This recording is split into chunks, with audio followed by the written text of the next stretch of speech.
आप पागल हो क्या? मैं ट्यूशन के लिए लेट हो रहा हूँ, जल्दी चलो। अरे बेटा क्या करूं, तुम जवान हो, मैं बूढ़ा हूँ, घुटनों में दर्द होता है बेटा, तेज नहीं चल सकता। अरे तो चुप हो जाओ ना, मम्मी सही कहती है, हमने एक बूढ़े बैल को बांध रखा है, कुछ नहीं होता आपसे, आप किसी काम के नहीं हो। चलो आप रुक क्यों गए, चलो ना। हाँ ठीक है बेटा, चलो चलो चलो।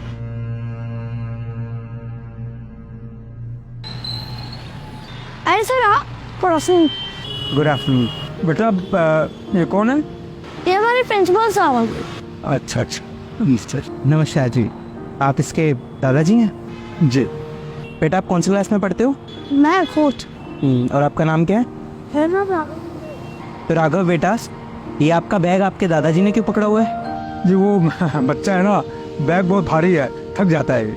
देखिए सर, आप मेरे पिता समान हैं, थक तो आप भी इस उम्र में बहुत जाते होंगे, पर रही बात बच्चों की, तो बच्चों में तो काफ़ी एनर्जी होती है, उन्हें हमें काम करने देना चाहिए।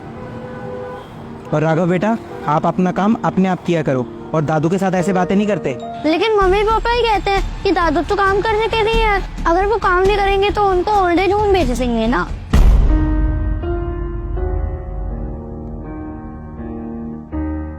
तो इसलिए मम्मी पापा बोलते हैं कि घर के सारे काम दादू से ही करवाया करो। बेटा कल आप अपने मम्मी पापा को लेकर स्कूल में आओगे। लेकिन सर पीटीएम तो नेक्स्ट मंथ है ना। मुझे पता है पेटीएम अगले महीने है, लेकिन मैंने बोला ना कल आप अपने मम्मी पापा को लेकर आओगे। Okay sir. Now go. चलो ना तो। हाँ बेटा चलो।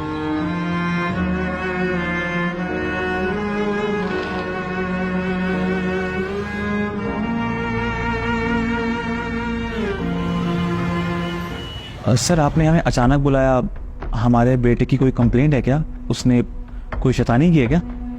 नहीं नहीं, राघव ने कोई शैतानी नहीं की है, मुझे आप लोगों से बात करनी थी, इसलिए मैंने आप लोगों को बुलाया। आप एक काम कीजिए, ये कुछ लिस्ट है, आप एक बार चेक कर लीजिए दोनों। सर ये किस चीज़ की लिस्ट है? दरअसल ये हमारे शहर में जितने भी ओल्ड एज होम है उसकी लिस्ट है। अरे सर ओल्ड एज होम की लिस्ट आप हमें क्यों दे रहे हैं? आप लोग चेक कर लीजिए जो ओल्ड एज होम आपको अच्छा लगता है, क्योंकि आप लोगों को जाना पड़ेगा ना वहाँ पे। अरे सर आप क्या बात कर रहे हैं, हम भला क्यों जाएंगे ओल्ड एज होम? क्योंकि आपका बेटा आपको वहाँ भेजेगा। राघव, बट सर वो ऐसा क्यों करेगा? अभी नहीं, कुछ सालों बाद की बात कर रहा हूँ, जब राघव बड़ा हो जाएगा तब वो आपको वहाँ भेजेगा ना। सर क्या मजाक चल रहा है ये सब? स्कूल में बच्चों को अच्छी बातें सिखाई जाती हैं और आप हमारे बच्चों को ये सब सिखाएंगे कि वो अपने पेरेंट्स को ओल्ड एज होम भेज दे? देखिए मिस्टर सिंह, स्कूल से ज़्यादा ना एक बच्चा अपने घर पर रहता है और वो अपनी सारी अच्छी बुरी आदतें, अपने संस्कार अपने घर से ही सीखता है। ये सब राघव को हम नहीं सिखाएंगे, बल्कि आप लोग सिखा रहे हैं। सर आप कहना क्या चाहते हैं, साफ साफ बताइए, बातें मत घुमाइए। राघव मुझे कल मिला था स्कूल के बाहर, जब उसके दादाजी उसको लेने आए थे, और मैंने देखा कि वो किस तरह से अपने दादाजी को ट्रीट करता है, किस तरह से उनसे बात करता है। आपको क्या लगता है उसने ये सब कहाँ से सीखा होगा? आप लोगों से ही सीखा होगा ना। जिस तरह से आप अपने पिताजी के साथ व्यवहार करते हैं घर पे, वही सब राघव ने देखा होगा और वही सब वो उनको बोलता है। मुझे माफ कीजिए, लेकिन आप अपने पिताजी को क्या बोलते हैं कि वो एक बूढ़े बैल हैं। राघव को ये लगता है कि उसके दादाजी घर पर सिर्फ काम करने के लिए हैं, क्योंकि आप लोग शायद राघव के सामने यही बातें करते हैं कि अगर उसके दादाजी घर का काम नहीं करेंगे तो उनको वृद्धाश्रम भेज दिया जाएगा। शर्म आनी चाहिए आप लोगों को। एक माँ बाप अपने बच्चों के लिए ना पूरी जिंदगी लगा देते हैं अपनी, ताकि उनके बच्चे अपनी लाइफ में कुछ कर सके, सेटल हो सके। और जब बच्चे सेटल हो जाते हैं, बड़े हो जाते हैं, तो माँ बाप के साथ ऐसा व्यवहार करते हैं। किसी ने सही कहा है, घोर कलयुग आ गया, और इस कलयुग में एक बच्चा अपनी माँ बाप की सेवा तो दूर, उनको फ्री में घर में रखना भी नहीं चाहता। घर में रखने के बदले उनसे घर का काम करवाना चाहता है। अरे माँ बाप को भगवान का दूसरा रूप कहा जाता है, पूजनीय होते हैं माता पिता, और आप अपने पेरेंट्स को इस तरह से ट्रीट कर रहे हैं। शर्म आनी चाहिए आप लोगों को। आप लोगों को शायद अभी इस बात का पता नहीं चल रहा, लेकिन जब राघव बड़ा होकर आपके साथ ऐसा करेगा ना, तब आपको एहसास होगा कि आपने क्या गलतियां की थी।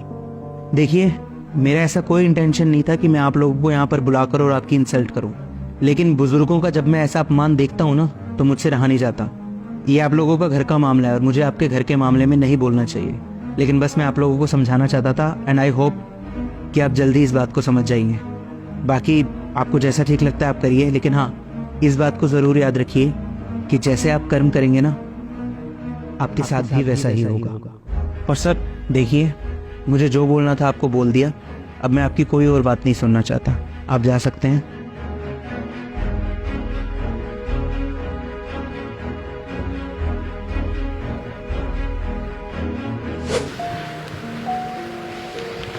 अरे बेटा, अरे अरे नीचे कहाँ बैठ गए बच्चों, ऊपर बैठो ना। अरे इधर आओ ना।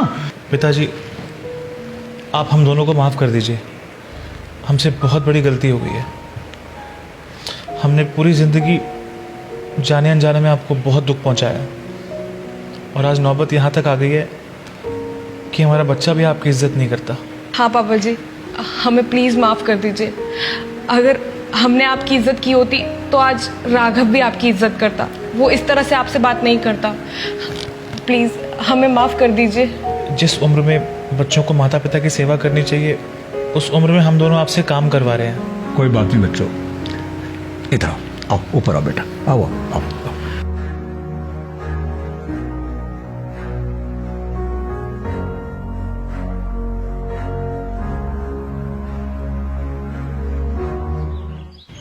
अरे दादू, आपके पैरों में दर्द तो नहीं हो रहा ना? नहीं बेटा, बिल्कुल ठीक है। चलो मैं आपकी हेल्प करता हूँ, आपको लेके चलता हूँ। अरे चलो बेटा, चलो आओ।